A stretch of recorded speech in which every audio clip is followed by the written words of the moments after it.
राजकारणात आपल्याला विरोधक नाही असं जो समजतो तो मूर्ख माणूस असतो. भाजपने इन्कमिंग कुठं केलं आहे? भाजपने सदाशिव पेठेत इन्कमिंग नाही केलं. शनिवार शुक्रवारचा जो प्रभाग आहे त्याच्यात काही भाजपने इन्कमिंग नाही केलेलं, किंवा सिंहगड रोडवर इन्कमिंग झालेलं विकास दांगटांना तिकीट नाही दिलेलं. म्हणजे इन्कमिंग कुठं झालं भाजपचं? तर इन्कमिंग जे राष्ट्रवादीचे मूळ 5 प्रभाग होते, मुख्यमंत्री फडणवीसांनी असा आपल्या पार्टीमध्ये निरोप दिला की त्या एका जागेवरनं जर युती तुटत असेल तर त्यांना शब्द द्या की आपण त्यांना स्वीकृत नगरसेवक.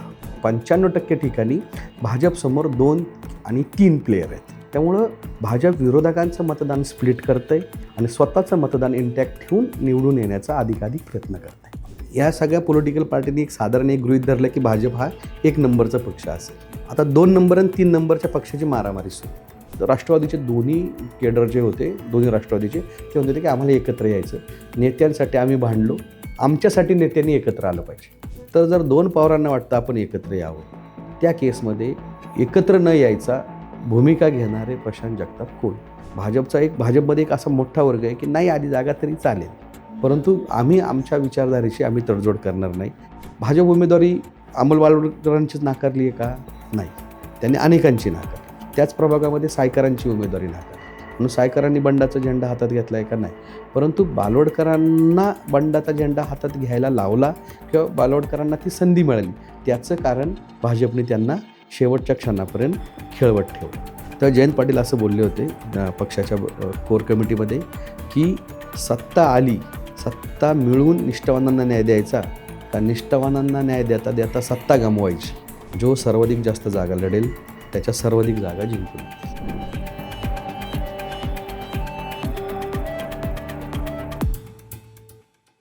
नमस्कार, मी निखिल. द पॉलिटिक्समध्ये आपल्या सगळ्यांचं अगदी मनापासून स्वागत. राज्यभरात 29 महानगरपालिकांच्या निवडणुकांची रणधुमाळी सुरू आहे.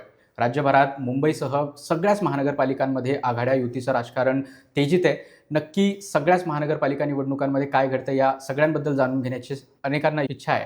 त्यामुळं मुंबई तर विशेष त्याबद्दल चर्चा केली जातीच आहे, पण त्या खालोखाल पुण्याच्या महानगरपालिकांच्या निवडणुकांची देखील खूप जास्त चर्चा होती आहे. आज आपल्याला याच पुणे महानगरपालिकेबद्दल बोलायचं आहे, युती आघाड्यांच्या राजकारणाबद्दल बोलायचं आहे पुण्यातल्या.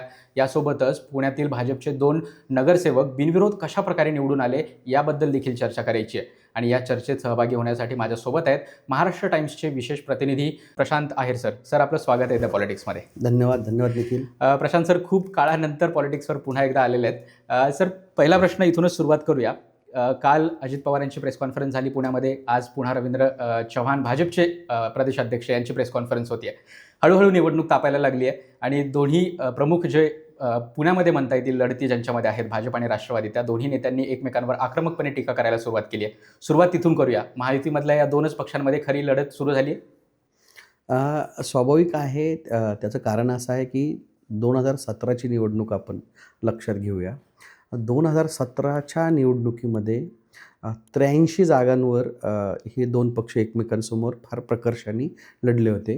म्हणजे जागा किती लढवल्या होत्या असं नाही, मी फाईटमध्ये 83 जागा होत्या. आयदर ज्या जागांवर NCP निवडून आली आहे किंवा ज्या जागांवर भाजप निवडून आलं आहे किंवा नंबर 2चा पक्ष ह्या दोघांपैकी एक आहे.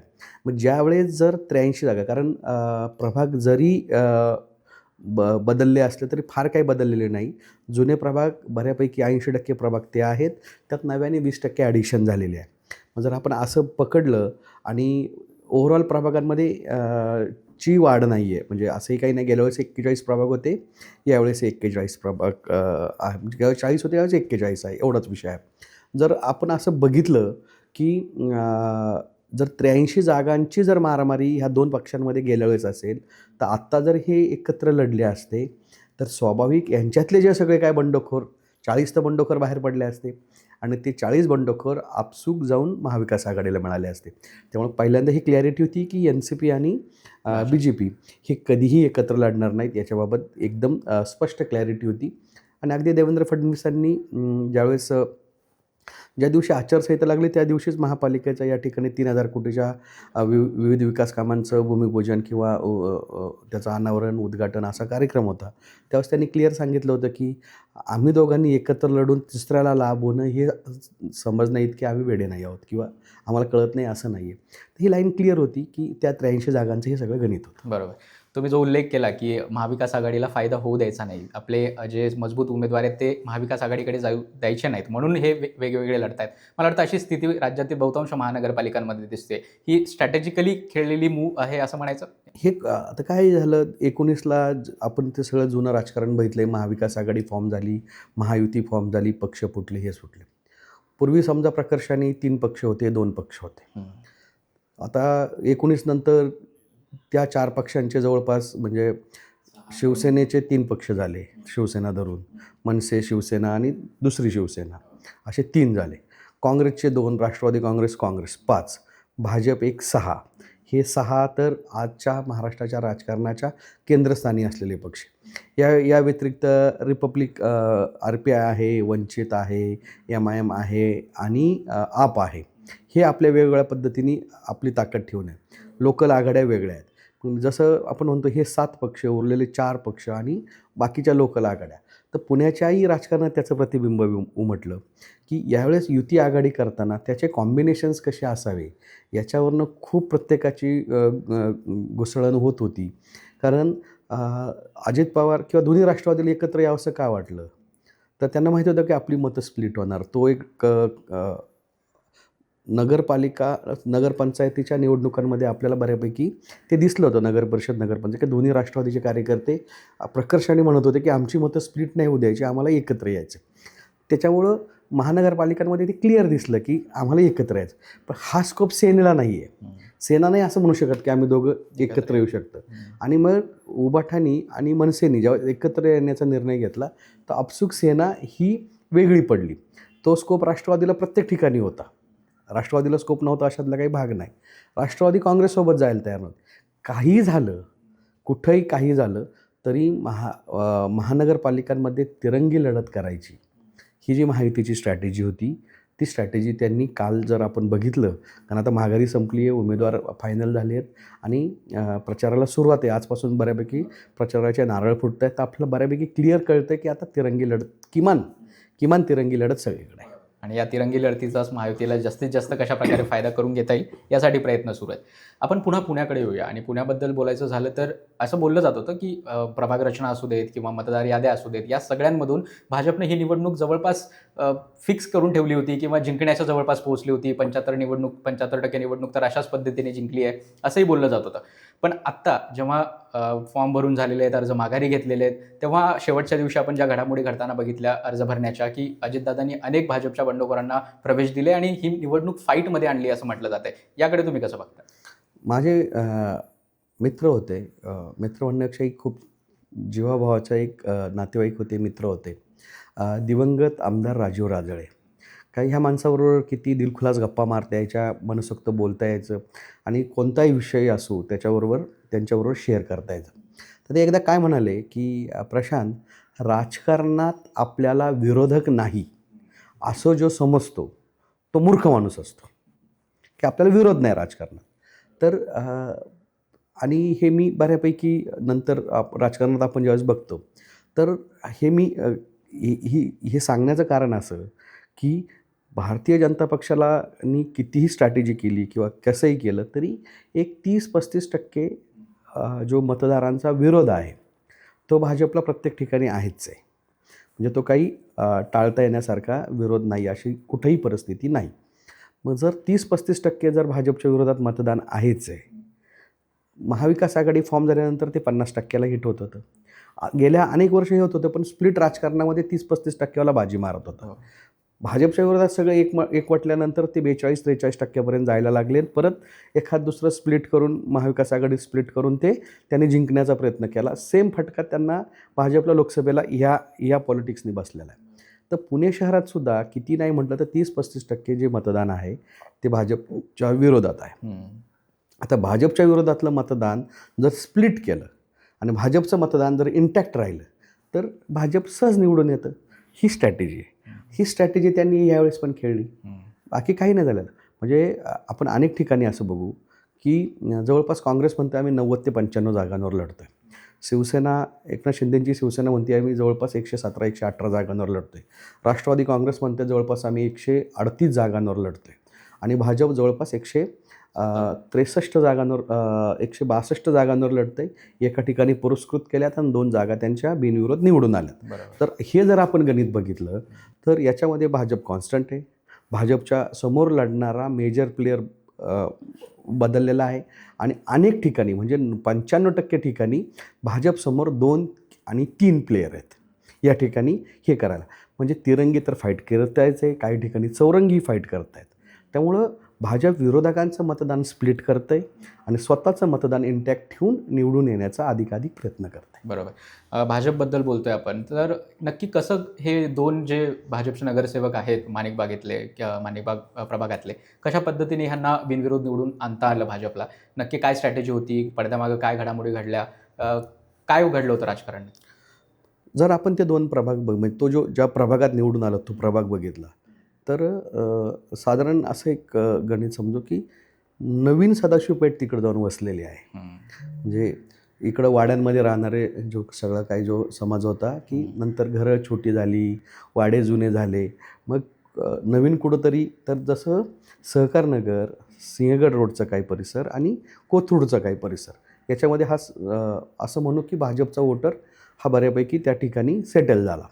आता त्या प्रभागाची पोझिशनिंग अशी आहे की त्या ठिकाणी 100% भाजप निवडून येतं.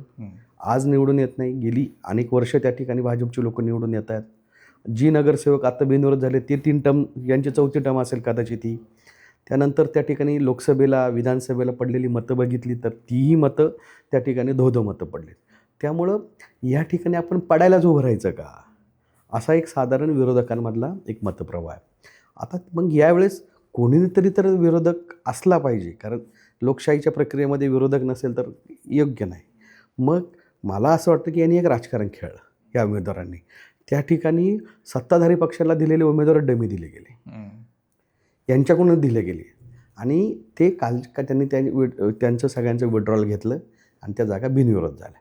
आता त्या बिनविरोध होताना साम दाम दंडभेद सगळं वापरलं गेलं असेल का, तर वापरलं गेलं असेल, आपण ते नाकारण्याचं काही कारण नाही. पण त्यातली बेसिक स्ट्रॅटेजी अशी होती की समोर जर 6 पॉलिटिकल पार्टीज भाजपला अपोज करतात, म्हणजे 2 राष्ट्रवादी, 2 सेना, 1 मनसे, बाकीचे इतर अशा जवळपास 4 ते 5 पॉलिटिकल पार्टीज, 5 ते 6 पॉलिटिकल पार्टीज भाजपला विरोध करतात आणि ते त्यांच्यासमोर एक सस्टेन कॅन्डिडेट देऊ शकत नाही. बरोबर. याचं कारण की त्या ठिकाणी आपण निवडून येऊ शकत नाही हे तिथल्या कॅन्डिडेटला ती भावना असावी. कदाचित ती 3री जागा पण बिनविरोध झाली असती.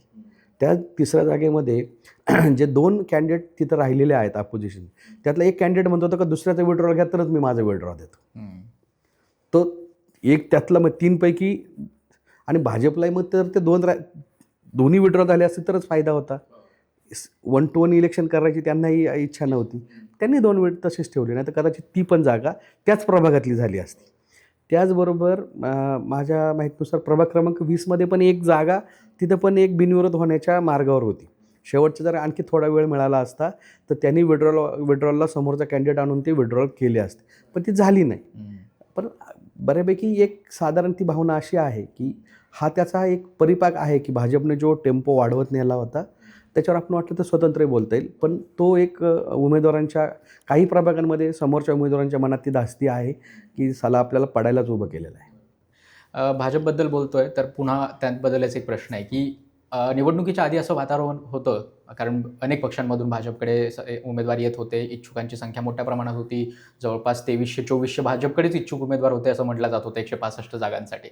तर तरी देखील आपण आज बघितलं, चित्र स्पष्ट होतंय 3 तारखेला, तेव्हा बंडखोरी इतक्या मोठ्या प्रमाणात झालेली दिसत नाही. नक्की त्यामागे काय कारण असू शकतात? भाजपचा जसा कमिटेड वोटर आहे तसा तो एक कमिटेड वर्कर पण आहे. म्हणजे तो टाळण्यासारखा मी नावं सांगू शकतो की किती लोकांनी उमेदवारी मागे घेतली.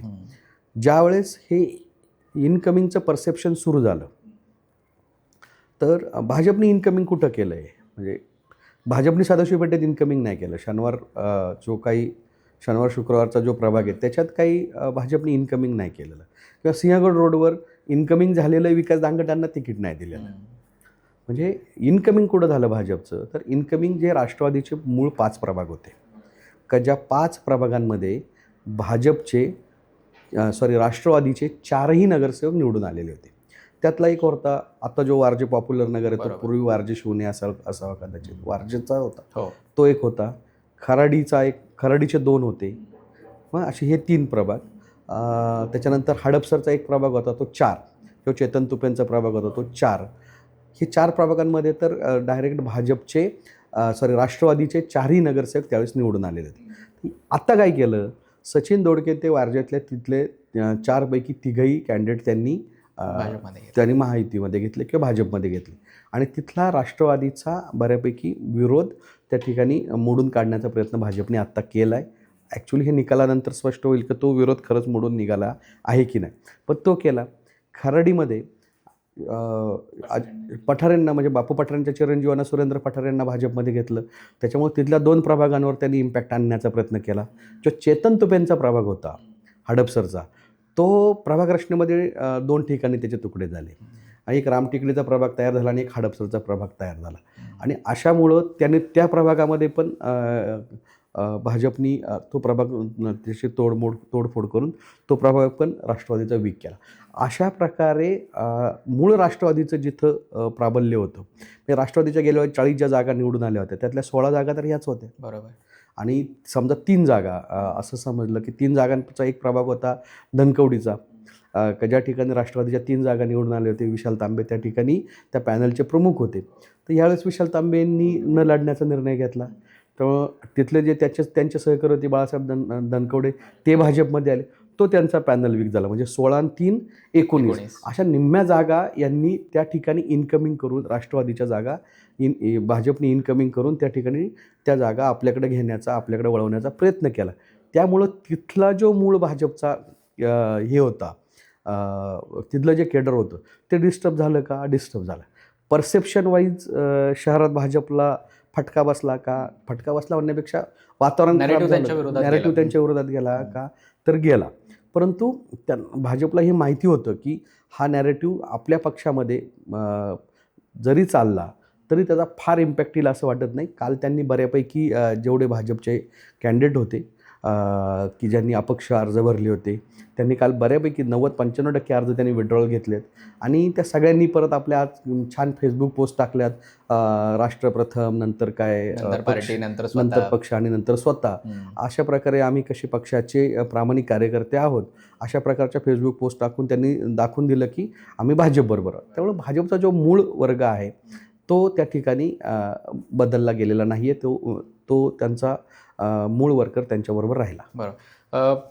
जे निवडणूक लढवत आहेत उमेदवार त्यांच्याबद्दल देखील बोलायचं आहे की काय नक्की असं घडतंय की 50 लाखाच्या पुण्याच्या शहरामध्ये आत्ता जर निवडणुकीचं चित्र बघितलं तर साधारण 1100 उमेदवार आहेत. जवळपास 6-7 पक्ष वेगवेगळे लढत आहेत, तरीसुद्धा इतकेच उमेदवार या निवडणुकीच्या रिंगणात आहेत. पक्षात चिन्ह नसेल तर आपण निवडून येण्याची शक्यता कमी आहे किंवा शक्यता नाहीच आहे, असं परसेप्शन लोकांमध्ये फिट होत चाललंय का? किंवा 4 सदस्यांचा प्रभाग आहे, तिथं उमेदवारापेक्षा पक्षाच्या चिन्हाला जास्त महत्त्व आलंय म्हणून हे उमेदवारी अर्ज माघारी घेण्याचं प्रमाण वाढलंय का? किंवा एकंदरीतच निवडणूक लढायची नाही अशी मानसिकता वाढत चालली आहे का? राज्य सरकारने गेल्या वर्षी जो निर्णय घेतला तो निर्णय असा घेतला की 4 सदस्यच प्रभाग करायचा, आणि कमाल सदस्य संख्या किती असावी याचे जे पॅरामीटर बसवले त्यात सिंगल सदस्यीय प्रभाग हा एकमेव मुंबईचा आहे. मुंबई वगळता सगळीकडे 4 सदस्यीय प्रभाग रचना आहे. आता 4 सदस्यीय प्रभाग रचना झाल्यानंतर त्याचा आपण स्पेसिफिक पुण्याबद्दल बोलू. पुण्यावर काय इम्पॅक्ट आला तर 2017च्या निवडणुकीतसुद्धा 4 सदस्यीय प्रभाग रचना होती, पण 2017च्या तुलनेत 2026ला 10 लाख मतदारांची भर पडलेली आहे.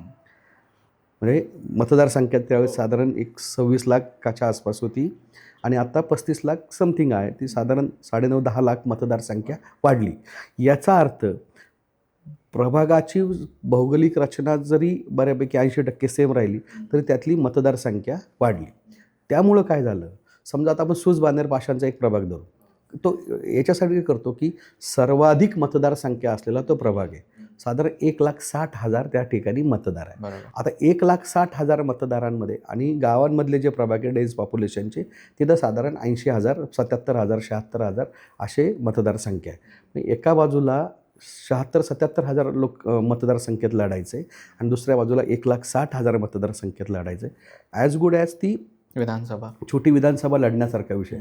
आणि अशा केसमध्ये आपण सर्व मतदारांपर्यंत पोचू का? आपल्याला पार्टीचं तिकीट नसेल तर आपल्याला सहकारी मिळतील का, आपल्याकडे पूर्ण तेवढी यंत्रणा उभी राहू शकेल का.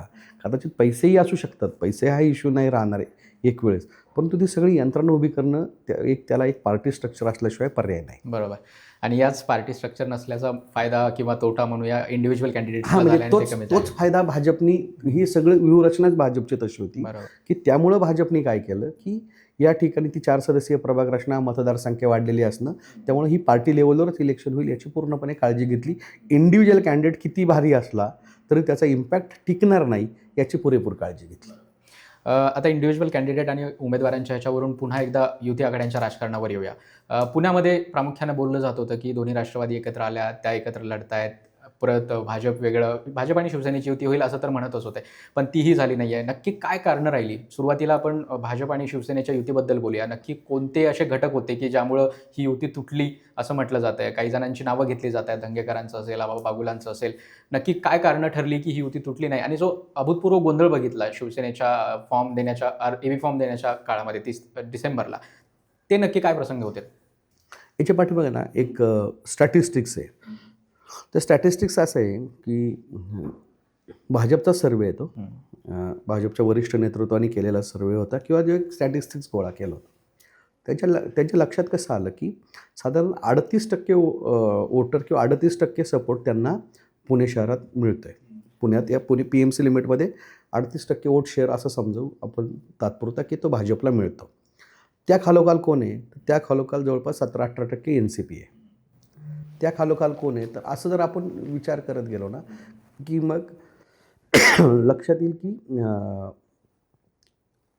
हा जो वोट शेअर कशा प्रकारे स्प्लिट झालेला आहे. आता मी जसं सांगितलं की भाजपला महायुतीमध्ये हे ठरलं होतं की NCP महायुतीमध्ये एकत्र येणार नाही. मग युतीमध्ये भाजप आणि शिवसेना यांना एकत्र यावं लागेल, कारण दोघांचाही हिंदुत्वाचा असं धरू आपण, मतदार कॉमन आहे, सगळ्या गोष्टी कॉमन आहे, तर त्याच्यामध्ये ते दोघं एकत्र येतील. आता जवळपास मला वाटतं की हा जो वोट शेअर होता 38%, मला वाटतं एकनाथ शिंदेंच्या शिवसेनेचा 8% किंवा त्या 8% साधारण त्यांना त्या सर्वेमध्ये वोट शेअर दिसत होता. 38 आणि 8 मला वाटतं जवळपास 46% वोट शेअर ह्या दोन पार्टीजला दिसत होता. तर 46% वोट शेअर मिळाल्यानंतर ह्या जिंकून येतीलच अशी शक्यता होती. आता गणित काय झालं, मग तरी आपला भाजपला असं वाटत होतं की आपला 38% वोट शेअर आपल्याबरोबर आपला राहील, जरी एकनाथ शिंदे त्यांच्याबरोबर आले नाही तरी, म्हणजे जरी त्यांचा वोट शेअर स्प्लिट झाला तरी अशी परिस्थिती राहील असा एक अंदाज त्यांनी बांधला असावा.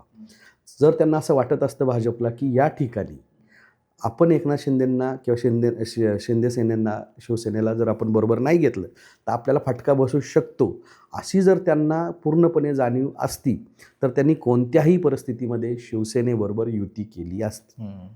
ज्या अर्थी त्या ठिकाणचा वोट शेअर त्यांना दिसतोय की आपल्याला एकनाथ शिंदेंच्या शिवसेना आपल्याबरोबर नसली तरी फारसा फरक पडत नाही, त्या केसमध्ये तो वोट शेअर आपला इंटॅक्ट राहू शकतो आणि आपण त्याही जागा जिंकू शकतो. म्हणजे हा मला त्यातला थॉट वाटतो. हा याचा मी दावा करत नाही, पण भाजप सेनेची युती का झाली नाही हा त्याचं मेन रिझन हे असावं. आता जसा ऑस्ट्रियाचा राजपुत्र मेल्याने महायुद्ध घडलं तसं नेमकी कोणत्या जाग्यांवरनं ही युती तुटली असा जर आपण विचार केला तर शेवटच्या क्षणी, कारण त्या दिवशी अर्ज भरण्याच्या आदल्या दिवशी शेवटच्या रात्री 12-12:30 अचानक शिवसेनेने सांगितलं, रामी ग्रँडमध्येच त्यांची बैठक चालू होती आणि निरोप दिला की तातडीची प्रेस कॉन्फरन्स रात्री 12-12:30 29 डिसेंबर. 29 डिसेंबरच्या रात्री, आणि साधारण खाजगीत सांगितलं होतं की युती तुटल्याची घोषणा होणार. हे सगळी माध्यमांचे प्रतिनिधी माझ्यासकट आम्ही सगळे आपले काय येथील शिवसेनेचे नेते आणि युती तुटल्याची घोषणा करते. 12, 12:15, 12:30 होत आले, म्हणून 4 सहकारी वर त्यांना गेले त्यांच्याकडे, म्हणे काय तुम्ही प्रेस कॉन्फरन्सला आम्हाला बोलवलं आहे, तुम्ही येत नाही आहेत खाली. त्याने नाही म्हणे, आम्हाला वरून फोन आला आहे आणि तूर्त काय बोलायचं नाही असं सांगितलं. आता रात्री 12-12:30 शिवसेनेचे स्थानिक नेते युती तोडण्याची घोषणा करत होते, अचानक फोन येतो आणि आता युतीची घोषणा करायची नाही असं त्यांना निरोप दिला जातो. त्यावेळेस जी दबक्या आवाजात चर्चा होती ती अशी होती की जे काँग्रेसचे माजी उपमहापौर होते आबा बागुल, का जे आत्ता शिवसेनेत आले, तर त्यांना जागा कोणती द्यायची. कारण ते जे सहकारनगर पद्मावती प्रभागामध्ये त्यांना एक जागा हवी होती, ती जागा भाजप सोडायला त्यांना तयार नव्हतं. मग त्या जागेवरनं खूप खेचाखिची सुरू होती. शेवटी म्हणजे माझी जी माहिती आहे, शेवटी मुख्यमंत्री फडणवीसांनी असा आपल्या पार्टीमध्ये निरोप दिला की त्या एका जागेवरनं जर युती तुटत असेल तर त्यांना शब्द द्या की आपण त्यांना स्वीकृत नगरसेवक. परंतु शिवसेनेने ते काय ऐकलं नाही आणि सकाळी मग अक्षरशः दोन्ही राष्ट्रवादी म्हणण्यापेक्षा शिवसेना, दोन्ही शिवसेना, मनसे, काँग्रेस यांनी ज्यांना पाहिजे त्यांना एबी फॉर्म दिले. त्यांनी फार एबी फॉर्म कोणाचे रोखले नाहीत आणि मोठ्या प्रमाणात एबी फॉर्मवर उमेदवारांनी अर्ज भरले. त्यामुळं काही ठिकाणी रंगतदार लढत आहे, काही ठिकाणी नुसती लढायला लढत आहे आणि हे बिनविरोध व्हायचं कारणही तेच आहे. बरोबर. पण यापैकी किती जणांनी माघारी घेतली अशी काही आकडेवारी आहे शिवसेनेच्या? आता शिवसेनेच्या फार लोकांनी माघारी मला वाटतं नाही काहीतरी 157 का 160 फॉर्म दिले होते त्यांनी आणि आता 117-118 जागांवर लढत आहेत. हो, म्हणजे पण त्याच्यातलं बेसिक अनेक जणांनी स्वतः आपल्याला लढायचं की नाही लढायचं किंवा समोरच्या कॅन्डिडेटबरोबर त्यांनी काहीतरी ॲडजस्टमेंट केली असेल, त्या केसमध्ये निघालेत. म्हणजे ज्याला लढायचंच आहे, पार्टी सिम्बॉल घेऊन आपल्याला लढायचंच आहे असं जे होते ते थांबलेत, बाकीचे त्यांनी विड्रॉ केलं. सर, आपण नगरपरिषद नगरपंचायतीच्या निवडणुकांची जर आकडेवारी बघितली त्याच्यामध्ये शिंदेची शिवसेना ही दुसऱ्या क्रमांकावर आहे, 54 नगराध्यक्ष आहेत त्यांचे.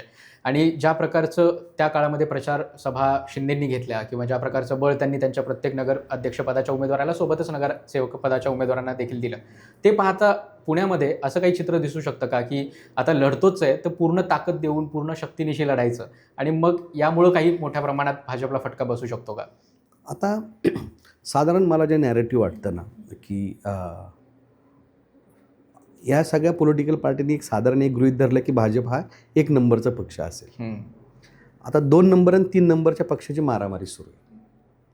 मी असं म्हणत नाही की भाजपला अमुकच जागा मिळतील तमुकच मिळतील, पण तूर्त आता दिसतं तो भाजप हा 1 नंबरचा पक्ष असेल.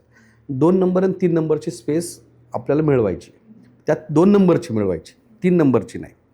तर त्या 2 आणि 3 नंबरची फाईट जोरात आहे. तर स्वाभाविक जर यांना एकत्र येऊन भाजपला हरवायचंच होतं तर राष्ट्रवादी शिवसेना एकत्र येऊ शकली असती. बरोबर. त्यांनी उगाच आम्ही चर्चा करतोय असं एक परसेप्शन क्रिएट करायचा प्रयत्न केला. त्यांनी कधीही चर्चा नाही केली. कधी अजित पवार आणि एकनाथ शिंदेंनी बसून आपण पुण्याच्या जागा डिस्कस करून नाही म्हटलं. याचा अर्थ महायुती, ओव्हरऑल महायुती एकमेकांमध्ये खेचाखिची करते आणि नंबर 2ची स्पेस, नंबर 1ची स्पेस मेंटेन करण्याचा प्रयत्न करते. दुसऱ्या बाजूला ही तिघं मिळून महाविकास आघाडीला स्पेस द्यायची नाही हा प्रयत्न करते. आणि मग महाविकास आघाडीला स्पेस द्यायची नाही त्याच्यामध्ये राहिलं कोण? मनसे, शिवसेना आणि काँग्रेस. यांना स्पेस फार मिळू द्यायची नाही याच्यासाठी प्रयत्न चाललेले आहेत. त्यामुळं हा एकदम मतदाराच्या समोर इतका संभ्रम क्रिएट केलेला आहे आत्ता की कोण कोणाची स्पेस घेतं आहे, कोण कोणाची स्पेस खातं आहे, कोणाला 1 नंबर व्हायचं आहे, कोण सत्तेत आहे, कोण विरोधात आहे, काही कळायला मार्ग नाही. इनफॅक्ट म्हणजे हा समजा क्षणभर असं धरू की मतदारासमोरचा गोंधळ हा पॉलिटिकल पार्टीसमोरही गोंधळ होता. आजपर्यंत म्हणजे काल विड्रॉ झाल्यानंतर आज लोकांना आपल्यासमोर नेमकी किती उमेदवार आहेत, कोण उमेदवार आहेत, त्यात अपक्ष किती आहेत, त्यातला स्ट्रॉंग अपक्ष कोण आहे, याचं चित्र आज बऱ्यापैकी लोकांसमोर स्पष्ट होईल. उमेदवारांसमोर म्हणतो मी. आज सकाळी काही उमेदवारांशी बोललो, अरे तुमच्या पॅनलमध्ये हे तिकीट बसलं आहे का, ह्या पक्षाचं म्हणजे व्यक्तीचं नाही पक्षाचं. तर ते एकमेकांना विचारून सांगत होते की नाही म्हणजे याच्यामध्ये मी अनेक उमेदवारांशी बोललो की त्यांना महिला उमेदवाराचं पहिलं नाव माहीत नव्हतं. म्हणजे अमुक अमक्याची त्याची मिसेस आहे, पण उमेदवाराचं पहिलं नाव माहीत नव्हतं. अशा अनेक ठिकाणच्या घटना आहेत. हा गोंधळ ह्या सगळ्या राजकीय पक्षांनी ह्या निवडणुकीत हा अभूतपूर्व गोंधळ घातला. बरं, पण हा गोंधळ किती मोठा असला तरी शेवटी महायुतीचेच घटक पक्ष एकमेकांच्या विरोधात मोठ्या ताकदीने लढत आहेत. त्यामुळे ताटातलं वाटीत आणि वाटीतलं टाटात हीच सगळे त्याची सध्या परिस्थिती महायुतीची दिसते. हीच मॅक्झिमम परिस्थिती पुण्यात तर आहे. बरोबर. आता महायुतीबद्दल बोललो, त्यातही विशेषतः भाजप आणि शिवसेनेबद्दल बोललो, थोडंसं राष्ट्रवादीबद्दल बोलूया. राष्ट्रवादीसाठी पुणे आणि पिंपरी चिंचवड ह्या 2 तशा त्यांचा गृहजिल्हा असल्यामुळे महत्त्वाच्या महापालिका मानल्या जातात. कारण तिकडे मुंबईमध्ये तसं त्यांचं खूप मोठं हे नाही आहे, स्थान नाही आहे तिथे. पण मग ही जी पिंपरी चिंचवड आणि पुण्याची महापालिकेची निवडणूक आहे ती राष्ट्रवादीच्या अस्तित्वासाठी सुद्धा खूप मोठी घडामोड म्हणून पाहायची का? त्यामुळंच या दोन्ही पक्षांना अपरियता होती की त्यामुळे एकत्र यावं लागलं लढायला? मी जसं मगाशी म्हटलं की नगर परिषदा आणि नगरपंचायतीच्या निवडणुकांमध्ये खालचं केडर क्लिअर सांगत होतं. आपण फुरसुंगी नगर परिषदेची निवडणूक बरोबर. समोर घेऊ. फुरसुंगी नगर परिषदेचा जन्म हा तिथले आमदार पुरंदरचे बापू शिवतारे यांनी घातला. फार त्यांनी एकनाथ शिंदे ज्यावेळेस CM होते, नगरविकास हे त्यांच्याकडं होतं. फार त्यांनी आग्रहास्तव ही 2 गावांची नगर परिषद करण्याचा निर्णय घेतला. त्यांना वाटलं होतं की ह्या नगर परिषदेवर आपलं वर्चस्व राहील आणि पुढच्या विधानसभेला आपल्याला त्याचा फायदा होईल. प्रत्यक्षात काय झालं? तिथला नगराध्यक्ष राष्ट्रवादीचा निवडून आला. मॅक्झिमम जागा राष्ट्रवादीच्या निवडून आल्या. त्यांच्या वाट्याला काही आल्या. तर बेसिकली एक लक्षात काय येतं, तिथल्या खालच्या केडरने काय केलं, त्यावेळेस काय सांगितलं की आम्ही दोन्ही राष्ट्रवादी एकत्र येणार.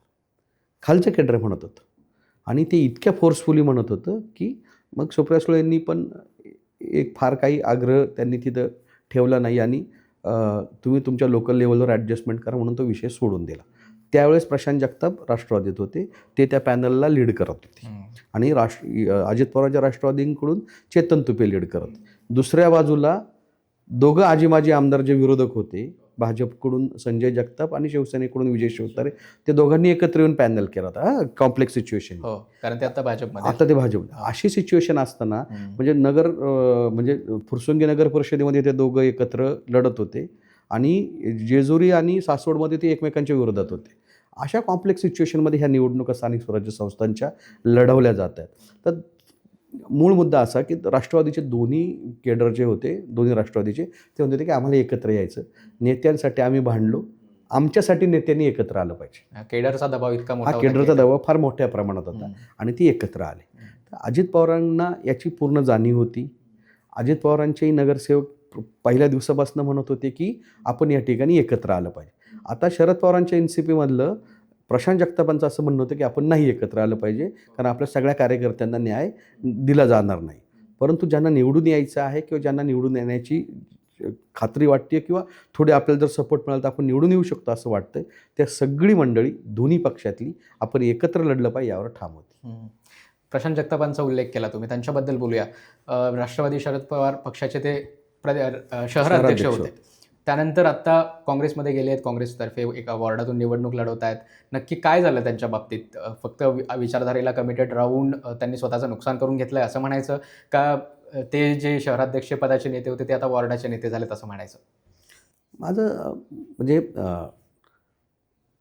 नॅशनल पार्टीत जर म्हणून विचार केला तर या 2च नॅशनल पार्टीज आहेत आज तरी आपल्याकडं, भाजप आणि काँग्रेस. बाकीच्या ज्या सगळ्या रिजनल पार्टीज आहेत त्या इनडायरेक्टली प्रायव्हेट लिमिटेड कंपनीज. म्हणजे ठाकरेंची आहे तर ठाकरेंची आहे, पवारांची आहे तर ती पवारांची आहे, आंबेडकरांची आहे तर ती आंबेडकरांची आहे, आठवलेंची आहे तर ती आठवलेंची आहे, असं काही त्याच्यात ही मांडायला तयार आहे. ज्यावेळेस जर 2 पवारांना एकत्र यावंसं वाटतं असं माझं मत आहे की प्रशांत जगतापांनी एक काय म्हणतो आपण त्याला, एक विचारधारेचा वैचारिक प्रश्न उपस्थित करत स्वतःची वेगळी भूमिका घेतली असेल तर ती त्यांनी त्यांच्या विचारांशी घेतलेली भूमिका प्रामाणिक होती. त्यांच्या विचारांशी त्यांच्यासाठी त्यांनी घेतलेली त्यांच्यासाठीचीच भूमिका प्रामाणिक होती.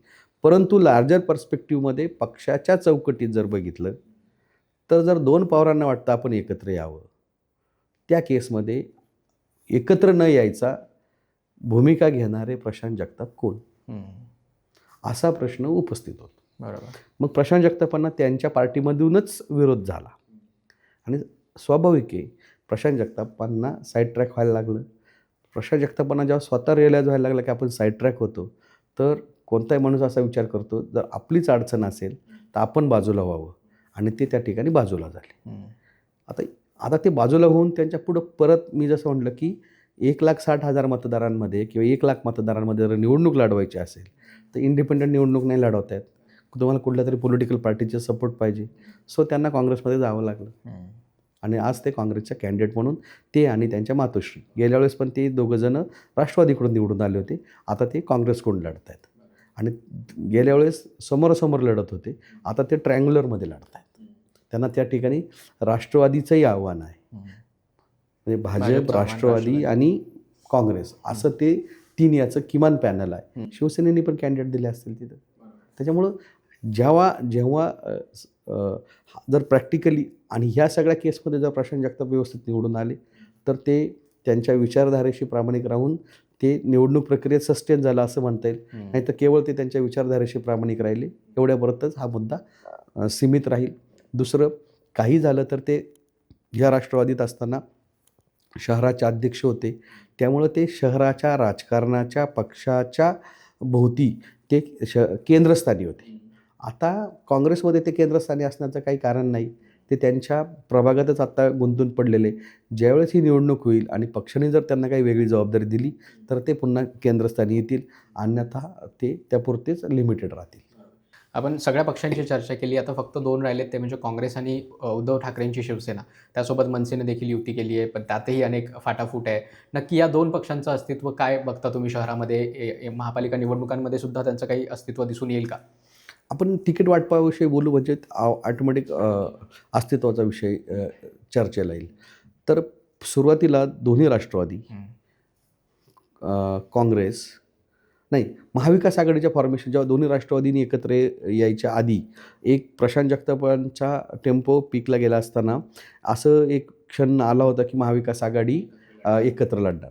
मग त्यांनी काय केलं, काँग्रेस, राष्ट्रवादी आणि शिवसेना 165 पैकी 50-50 जागा आणि 15 इतर पक्षांना म्हणजे वंचित असं सगळं इतर घटक पक्षांना 15 जागा अशा 165चं त्यांनी डिवायडेशन केलं होतं. तर त्या ज्या 50 जागा होत्या म्हणजे समजा शिवसेनेच्या वाटेला आलेल्या ज्या 50 जागा होत्या तर मनसे आणि शिवसेनेची अलायन्स चालली होती. काँग्रेस मनसेला अलायन्समध्ये घ्यायला तयार नव्हतं. तर मग शिवसेनेला सांगितलं होतं की तुमच्यातल्या जागा मनसेला द्या. तर 50 जागांवरनं मनसे आणि शिवसेनेमध्ये निगोशिएशन होतं. राष्ट्रवादी 50 जागा लढणार होती आणि शरद पवार काँग्रेस 50 जागा लढणार होती. आता ह्या केसमध्ये काय झालं की मनसेनी ज्यावेळेस राष्ट्रवादी याच्यात निघून गेली, दोन्ही राष्ट्रवादी एकत्र झाल्या, तेव्हा अलायन्समध्ये काँग्रेस, सेना आणि मनसे, तर मनसे त्यांच्या याच्याबरोबर एकत्र होती शिवसेनेसोबत. तर त्यावेळेस शिवसेनेनी बहुधा मनसेबरोबर शीट शेअरिंगच्या जागांचं नक्की काय ठरलं आहे हे मनसेला अंधारात ठेवलं. आणि ज्यावेळेस तो फुगा फुटला की सेना ऑलरेडी जास्त जागा घेऊन लढते, जवळपास 75 जागा सेनेकडे आहेत, जेव्हा मनसेला कळलं तेव्हा मनसेने AB फॉर्म वाटायला सुरुवात केली. आजच्या घडीला मनसेने जवळपास 43 AB फॉर्म दिलेले आहेत. तर काही ठिकाणी ते बऱ्याच ठिकाणी ते उभाटासमोर पण आलेले आहेत. तर केवळ आणि केवळ एकमेकांचं कॉर्डिनेशन नसल्याचा तो एक फटका आहे. बरोबर. म्हणजे आत्ताची स्थिती पाहिली तर पुण्यामध्ये ना भाजप सेनेची युती आहे, ना राष्ट्रवादी, काँग्रेस आणि इतर जे महाविकास आघाडीतले शरद पवारांचा पक्ष ते त्यांची युती आहे. सोबतच काँग्रेस आणि उबाटा एकत्र लढत असले तरी मनसे ज्यांच्या सोबत आहे त्यांची पण युती नाही, अशी सगळी. फारच इंटरेस्टिंग आहे. मला वाटतं की राष्ट्रवादीनी 2 राष्ट्रवादींबद्दल बोलू. एका राष्ट्रवादीनी, अजित पवारांच्या राष्ट्रवादीनी 138 ठिकाणी जागा लढवते आणि शरद पवारांची राष्ट्रवादी मला वाटतं 43 ठिकाणी का 46 ठिकाणी जागा लढवते. तरी दोघांच्या जागांची बेरीज केल्यानंतर आकडेवारीमध्ये थोडी गल्लत होऊ शकते. 90च्या आसपास जाते. 100 ते साधारण 16 जागा एक्सेस लढतात. 16 जागा एक्सेस लढतात म्हणजे काय, तर 16 ठिकाणी त्यांचे उमेदवार एकमेकांसमोर आलेले आहेत. हे त्यांचं स्टॅटिस्टिक्स सांगतं, आपलं काही हे नाही आहे. आज जे स्टॅटिस्टिक्स त्यांनी काल रात्री उशिरापर्यंत जे चाललं आहे, तर असं जर परिस्थिती 2 NCPमध्ये असेल की ज्यांनी मॅक्झिमम कॉर्डिनेशन ठेवलं होतं त्यांच्याही 16 जागा एक्सेस झाल्या, बाकीच्यांचा प्रश्नच आहे. बरोबर. म्हणजे सगळेच एकमेकांच्या विरोधात लढतात अशी सध्याचं चित्र आहे. आता थोडंसं पक्षीय राजकारणाकडनं प्रभागमध्ये जे राजकारण सुरू आहे त्याकडे येऊया. मला सुरुवात त्या पूजा जाधव मोरे ज्या आहेत त्या प्रकरणापासून सुरुवात करायची. त्यांना प्रभाग क्रमांक 2 मधून उमेदवारी मिळाली होती भाजपतर्फे, पण नंतर त्यांचे अनेक व्हिडिओ पंतप्रधान मोदी असतील किंवा मग मुख्यमंत्री देवेंद्र फडणवीस असतील यांच्या विरोधातले बरेचसे व्हिडिओज व्हायरल झाले. नक्की काय घडलं होतं ती उमेदवारी देताना? त्या बॅक चॅनलमध्ये काही घडल्या होत्या घटना, कोणी उमेदवारी दिली त्यांना, याबाबत काही स्पष्टता आहे का? नाही, त्यांना भाजपमधून जी उमेदवारी मिळाली ना ती भाजपच्या स्थानिक नेतृत्वाने ती उमेदवारी दिली हे इथले नेतृत्व प्रांजळपणे कबूल करतात. आता राहिला काय प्रश्न की मूळ पूजा जाधव मोरे ह्या काय भाजप विचारसरणीशी पहिल्यापासून जोडल्या गेलेल्या नव्हत्या. बरोबर. आणि त्यातही पण त्या एकदम नॅशनल मुद्द्यावर लढत होत्या, म्हणजे भाजपच्या विरोधात त्यांनी भूमिका घेतलेली होती. म्हणजे बेसिकली जी पहलगाम दहशतवादी हल्ल्याचा विषय होता, आणखी देवेंद्र फडणवीसांशी संबंधित काही विषय होते, की ती त्यांची पूर्वीपारची जी भूमिका होती त्या एकदम द्वेषाने त्या मांडत आलेल्या होत्या. तर अशा केसमध्ये त्यांनी एकदम आपली जुनी पार्श्वभूमी एकदम बाजूला ठेवायची आणि भाजपबरोबर जायचं. हा त्यांनी अगदी विचारधारेशी केलेली गल्लत होती. ती गल्लत त्यांनी उमेदवारीसाठी केलेली असेल इथपर्यंत ठीक आहे, म्हणजे त्यांच्यापुरतं सीमित होतं. परंतु भाजपच्या मूळ केडरला हे सहन होणारं नव्हतं. बरोबर. म्हणजे भाजपमध्ये एक असा मोठा वर्ग आहे की नाही आली जागा तरी चालेल, परंतु आम्ही आमच्या विचारधारेशी आम्ही तडजोड करणार नाही.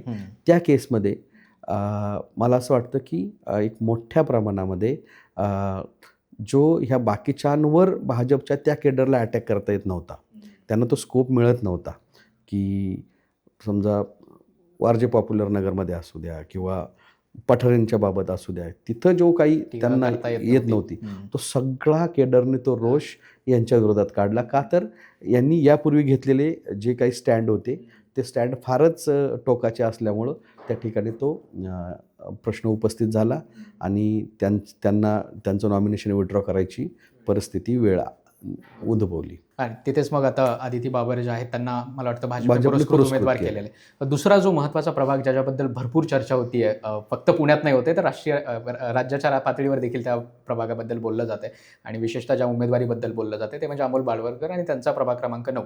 त्याबद्दल नक्की काय माहिती आहे, काय घडलं, कशामुळे त्यांची उमेदवारी कापण्यात आली, त्यांच्या विधानसभेच्या महत्त्वाकांक्षा याबद्दल बोललं गेलं, पण नक्की काय घडलंय त्याबद्दल काय माहिती?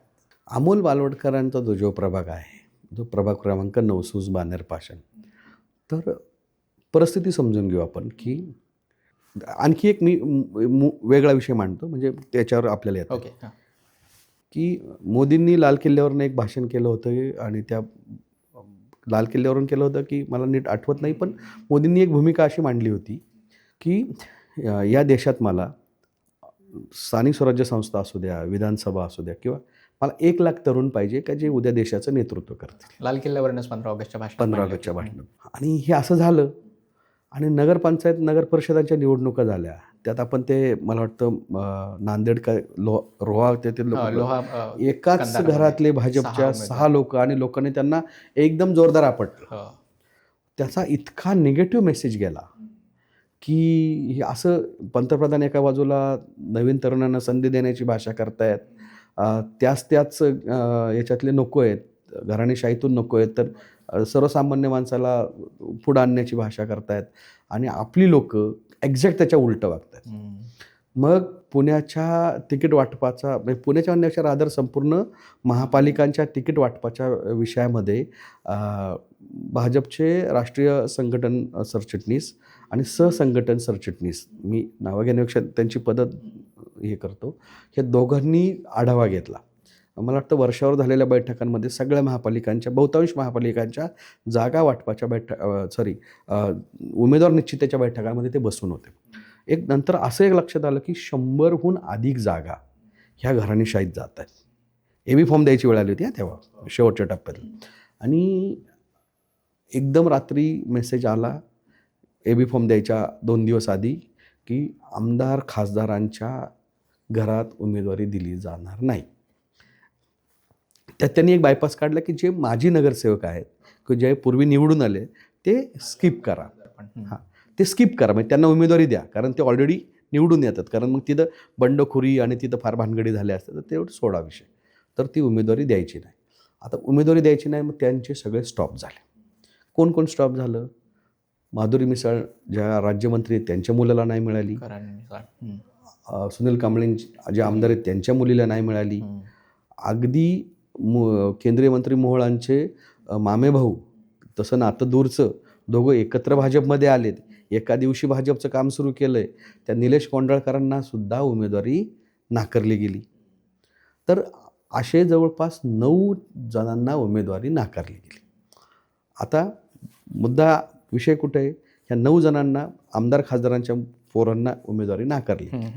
प्रश्न क्रमांक दुसरा मुद्दा कुठं उपस्थित आला की भाजपनी जवळपास 36 माजी नगरसेवकांना, ज्या 17 नगरसेवक होते त्यांना उमेदवारी नाकारली. अशा प्रकारे उमेदवारी नाकारण्याचं भाजपचं काही हे पहिली हे वेळ काही नाहीये. पहिली वेळ नाही. हम्म. आणि ज्यावेळेस भाजपला असं वाटतं की त्या प्रभागामध्ये आम्ही प्रबळ आहोत किंवा आम्हाला फार काही अडचण येणार नाही, त्या केसमध्ये भाजप कोणाचीही उमेदवारी नाकारू शकतं किंवा त्यासाठी किंमत मोजायची वेळ आली तर किंमतही मोजू शकतं. अशा प्रकारचा एक मेसेजिंग होता की कोणीही पॉलिटिकल पार्टीला चॅलेंज करू नये. हम्म. हा जो एक मेसेज होता तो मेसेज द्यायचा प्रयत्न त्या ठिकाणी 9 नंबरमध्ये झाला. फक्त तो चॅलेंज करू नये ही जेव्हा स्ट्रॅटेजिकली ठरतं ना, तर तर मला असं वाटतं की त्यावेळेस भाजपने अमोल बालवडकरांना सांगायला पाहिजे होतं की तुम्ही ह्यावेळेस थांबवा असं पार्टीचं म्हणणं आहे. कारण तुम्ही पार्टीचं एक 5 वर्ष काम करा, तुम्हाला आम्ही वेगळी काहीतरी जबाबदारी देऊ, पण ह्यावेळेस आम्ही तुम्हाला उमेदवारी देऊ शकत नाही, ही आमची अडचण आहे असं त्यांना सांगणं अपेक्षित होतं आधीच.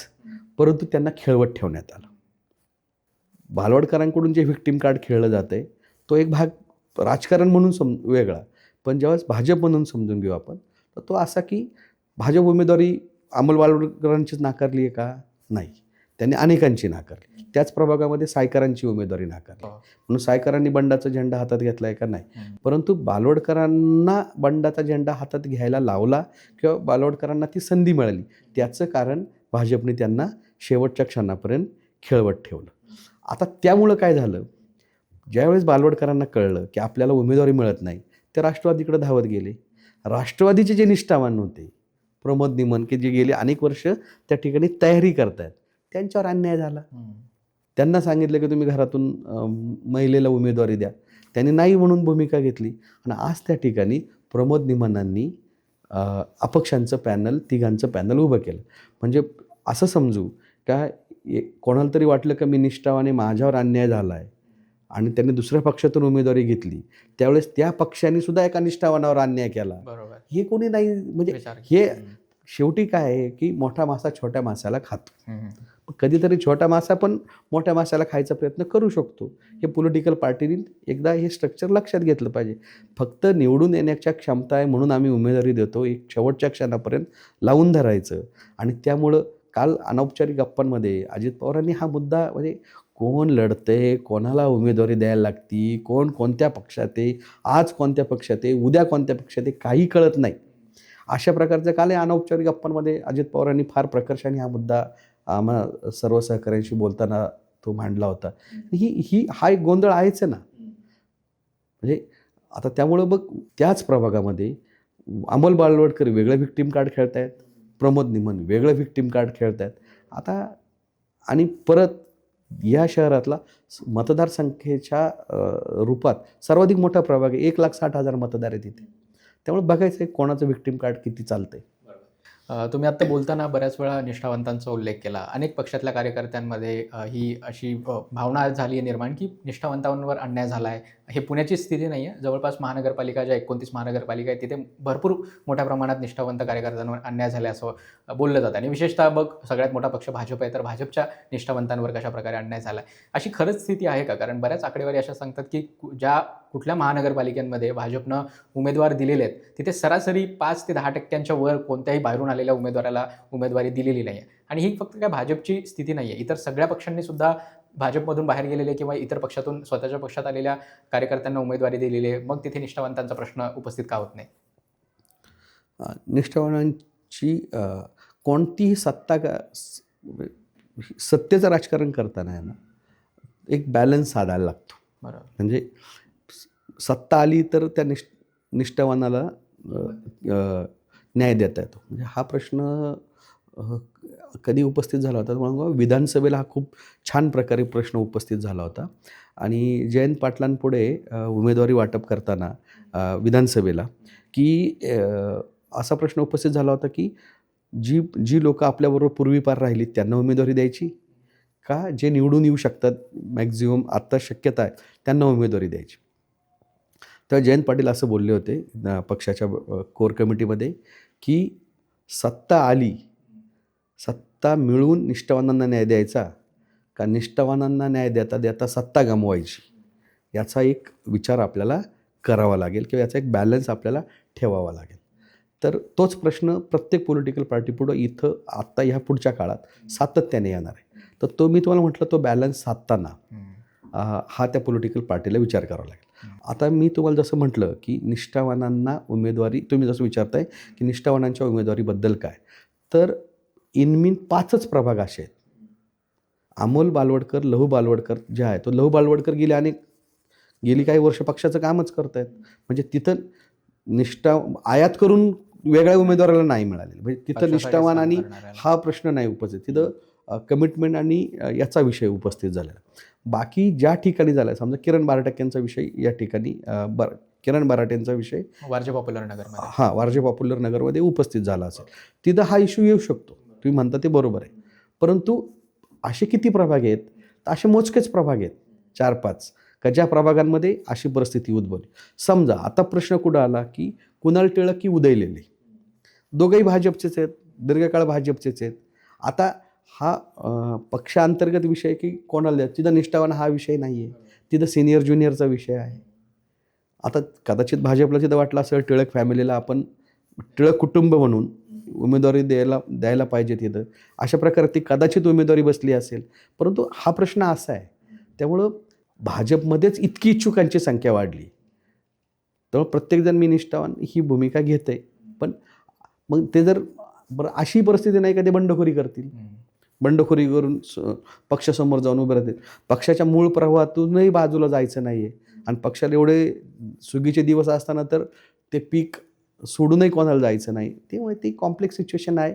मला वाटतं निष्ठावान आणि बिगर निष्ठावान हा विषय काल माघारीनंतर संपला आहे. बरोबर. मुलाखतीच्या शेवटाकडे येताना सर, महानगरपालिकांच्या सध्याच्या स्थितीबद्दल बोलूया. नक्की कुठल्या पक्षाला आघाडी आहे, कुठल्या युतीला आघाडी आहे, वगैरे वगैरे. काय वाटतं, आत्ता आपण 3 तारखेला दुपारी 1 वाजता बोलतोय. पुणे महानगरपालिकेबद्दल विशेषतः बोलायचं झालं, ज्याचा तुम्ही गेल्या बऱ्याच काळापासून राजकारण बघत आलाय.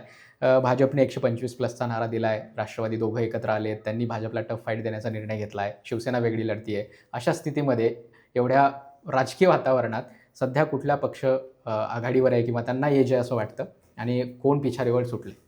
पण तुम्हाला ना याच्यात खूप असं हे काय गणित नाही 2+2 = 4. पण मी तुम्हाला साधी ढोबळ एक व्याख्या सांगतो. जो सर्वाधिक जास्त जागा लढेल त्याच्या सर्वाधिक जागा जिंकून येतील. हेच गणित विधानसभेला होतं, हेच गणित लोकसभेला होतं. समजा विधानसभेला भाजपनी त्यांनी स्ट्राईक रेट खूप मोठा ठेवला आणि त्यांच्या जवळपास 132 जागा निवडून आल्या. आता इथं भाजप जवळपास 165 जागा लढते, 164 जागा लढते, एक पुरस्कृत आहेत. त्यातल्या 2 जागा ऑलरेडी त्यांच्या बिनविरोध झाल्यात, म्हणजे ते 162 लढत आहेत, एक पुरस्कृत आहे. त्यामुळं मॅक्झिमम जागा कोणाच्या निवडून येतील तर त्या भाजपच्या निवडून येतील. त्या खालोखाल 138 जागा हे NCP लढते. अजित पवार हे 138 जागा लढतात. त्यामुळे त्या खालोखाल कोणाच्या जागा निवडून येतील तर त्या राष्ट्रवादीच्या निवडून येतील. आता त्या खालोखाल आता याच्यातली गंमत आहे, 3ऱ्या जागेसाठी आता या ठिकाणी राष्ट्रवादी काँग्रेस, शरद पवार आणि शिवसेना एकनाथ शिंदे यांच्यामध्ये बऱ्यापैकी स्पर्धा असेल आणि ह्या स्पर्धेमध्ये काँग्रेस पण असेल. कारण काँग्रेस पण जवळपास 90-95 जागा लढते. त्यांच्या म्हणण्यानुसार मला ज्या मिळाल्या त्या आत्तापर्यंत 88-89पर्यंत मी सकाळपर्यंत, कारण इतका गोंधळ आहे, अंदाज लावतोय, पण आज संध्याकाळपर्यंत बऱ्यापैकी क्लॅरिटी येईल. त्या खालोखाल म्हणजे एकनाथ शिंदेंची शिवसेना ही 100+ 117च्या आसपास जागा लढते आणि त्या खालोखाल काँग्रेस जागा लढते 90-95. त्यामुळं ह्या जे खालीचे हे ॲक्च्युली हे 3 पक्ष आहेत, म्हणजे शिवसेना, काँग्रेस यांच्यामध्येही खूप फाईट आपल्याला बघायला मिळेल. आणि त्यामुळं काँग्रेस, शिवसेना आणि शरद पवारांचा पक्ष, तर शरद पवारांचा पक्ष जी राष्ट्रवादी आहे ती अजित पवारांच्या अलायन्समध्ये लढती आहे. त्यामुळं त्यांना फायदा होऊ शकतो बऱ्यापैकी. मग त्याच्यामुळं ह्या 3 पक्षांमध्ये पहिल्यांदा भाजप, दुसऱ्यांदा राष्ट्रवादी काँग्रेस आणि ही जी उरलेले 3 पक्ष आहे यांच्यामध्ये मोठी चुरस आपल्याला बघायला मिळेल आणि 3 नंबरची पॉलिटिकल पार्टी ती असेल असं मला वाटतं. या तिघांपैकी एक असेल असं मला वाटतं. बरोबर. सर, शेवटचा प्रश्न की महानगरपालिकांच्या निवडणुकीच्या निमित्तानं दोन्ही राष्ट्रवादी एकत्र आल्यात. गेल्या बऱ्याच दिवसांपासून अशी चर्चा सुरू आहे. त्याची सुरुवात झाली होती गौतम अदानींच्या एकंदरीत शरद पवारांसोबत असलेल्या संबंधांपासून. 10 डिसेंबरला संसदेचं सत्र सुरू असताना दिल्लीमध्ये त्यांच्या घरी पार्टी झाली होती. त्यानंतर पुन्हा गौतम अदानी या निवडणुकीच्या काळातच बारामतीमध्ये आले होते. या सगळ्या घडामोडी घडताना याबद्दल देखील चर्चा होती की दोन्ही राष्ट्रवादी भविष्यातील काळात काही एकत्र येऊ शकतात का? मग महानगरपालिकेच्या निवडणुकीमध्ये आता एकत्र लढताच आहेत. तुम्ही जसं सांगितलं की केडरचा देखील दबाव आहे. काय वाटतं या पक्षाच्या भविष्याबद्दल? दोन्ही राष्ट्रवादी एकत्र येतील का आणि पुढचं राजकारण सोबत करतील का? मला असं वाटतं की 2022 ते 2025 हे 3 वर्षात आहे ना, राष्ट्रवादीच्या पुलाखालून खूप पाणी वाहून गेलं. म्हणजे 2022ला कटुता सुरू झाली, 2024ला ती पीकवर गेली लोकसभेच्या निवडणुकीमध्ये. ती बेसिकली सुनेत्रा पवार विरुद्ध सुप्रिया सुळे ह्या निवडणुकीतली ती कटुता असणं स्वाभाविक होतं. आणि त्यानंतर वेगवेगळे प्रेशर्स पवार कुटुंबावर आहेत. म्हणजे फॅमिलीमधले म्हणतो मी, फॅमिली प्रेशर्स आहेत, बिझनेस कम्युनिटीचे प्रेशर्स आहेत किंवा अन्य घटक आहेत की ते घटक त्यांना एकत्र येण्याला मजबूर करतात असं मला वाटते. त्यामुळे आजच्या घडीला मला म्हणाल तर सुप्रिया सुळे आणि अजित पवार हे बऱ्यापैकी एकत्र आहेत आणि ते ह्या स्थानिक स्वराज्य संस्थांच्या निवडणुकांमध्ये प्रकर्षाने जाणवलेला आहे. त्यामुळं आता कोणताही जर मोठा आघात हा दोनपैकी कुठल्याही एका कुटुंबावर झाला, म्हणजे वेगळं कुटुंब नाहीच आहेत पण कुटुंबामध्ये कोणावरही झाला तरी दुसरा त्याचा शिल्ड असणार आहे. म्हणजे सुप्रिया सुळेंवर काय आघात झाला तर अजित पवार शिल्ड असणार आहे, अजित पवारांवर आघात झाला तर सुप्रिया सुळे शिल्ड असणार आहे. आणि त्याचं उत्तम उदाहरण हे पार्थ पवारांवर ज्यावेळेस आमिडिया प्रकरणाचा अटॅक झाला तर त्यांच्या समर्थनार्थ पहिल्या ज्या उतरल्या त्या त्याच्या आत्या होत्या, त्या त्याच्या सुप्रिया सुळे होत्या. त्यामुळे मला असं वाटत नाही की आता ही कुटुंब काही विभक्त आहेत. आणि आता बऱ्यापैकी लोकल लेवलवरच्या कार्यकर्त्याला पार्टी केडरमध्येही बऱ्यापैकी मेसेज गेला की आपण सगळे एक आहोत. आता राहिला प्रश्न कुठं, ते जे कोणी आमदारांमधले किंवा मधल्या नेत्यांमध्ये जी इश्यूज आहेत की आता त्यांना कसं एकत्र यायचं. तर मला वाटतं सत्ता सुंदरी ही खूप सोपी असते या सगळ्यांना एकत्र यायला. सत्तेमध्ये सगळ्यांना राहायलाही आवडतं, मजा वाटते. त्यामुळे ज्यावेळेस सत्तेचं गणित बसेल त्यावेळेस 2 NCP एकत्र आलेल्या असतील आणि सत्तेचं गणित बसवण्यासाठी अजित पवारांच्या दिल्लीवारी सुरू आहेत. एकदा का दिल्लीतून त्यांना पॉझिटिव्ह हे आला तर मग हे दोन्ही NCP मला असं वाटत नाही की 2029ची निवडणूक ह्या दोन्ही NCP एकत्र लढतील. बरोबर. सर, आपले खूप खूप आभार. पुण्याच्या महापालिकेच्या निवडणुकीच्या संदर्भाने आपल्याला चर्चा करता आली. शहरातील अनेक महत्त्वाच्या राजकीय घडामोडी या दरम्यान समजून घेता आल्या. पुन्हा अशा विषयांवर चर्चा करायला आवडेल, पण आज इथेच थांबूया. धन्यवाद.